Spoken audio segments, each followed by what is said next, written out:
doesn't make sense. Even the very rich people that gave him the money for him to get into office started saying this doesn't make sense. The hedge fund managers who were his big campaign contributors, Elon Musk, who paid for his election, became prime minister, he said this doesn't make sense. And then the markets said this doesn't make sense. Not only $10 trillion, but as the finance minister said, interest rates started to rise because people began to dump U.S. Treasury debt. The safest thing in the world, apparently. So interesting what happened.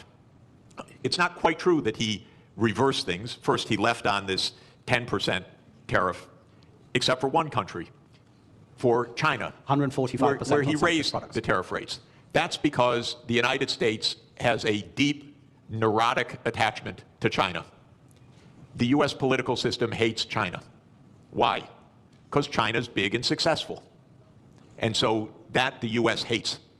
It's a rival, it's a competitor, and so this is the one thing he left on. Now he's going to mess up everything with this too, because in a trade war between the U.S. and China, China wins. China does not depend on the U.S. market very much. It's about 12% of China's exports. China will do just fine. It's just dumb policy. There's no more, sorry to say it, there's just no more explanation to this than that. It makes no sense. Now, it raises, if I could, just one last point. How can this happen when it makes no sense? And that, people should understand, we are in one-person rule in the United States. Our political system is in a state of collapse. What President Trump did is an emergency decree. Everything he does is an emergency decree. Literally, you can go on to whitehouse.gov and then follow the menu to executive decrees. And there are dozens of them. And each one starts the same way. With the powers invested in me as President of the United States, I hereby declare A, nonsense, B, nonsense, C, nonsense. Because he's king. Those powers are not invested in the President of the United States.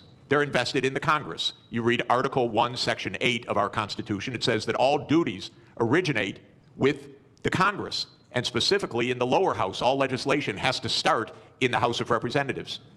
But the U.S., starting in 1945 after World War II, became a military state to a large extent. And so it sprinkled in its legislation emergency, emergency, emergency. And Trump doesn't have to prove anything's an emergency, he just has to say something's an emergency. So suddenly the trade deficit became an emergency, and on that basis he issues a one-person rule. Even his aides don't know what he's doing. You raise one final interesting issue, which is that the market recovered about $4 trillion when he reversed.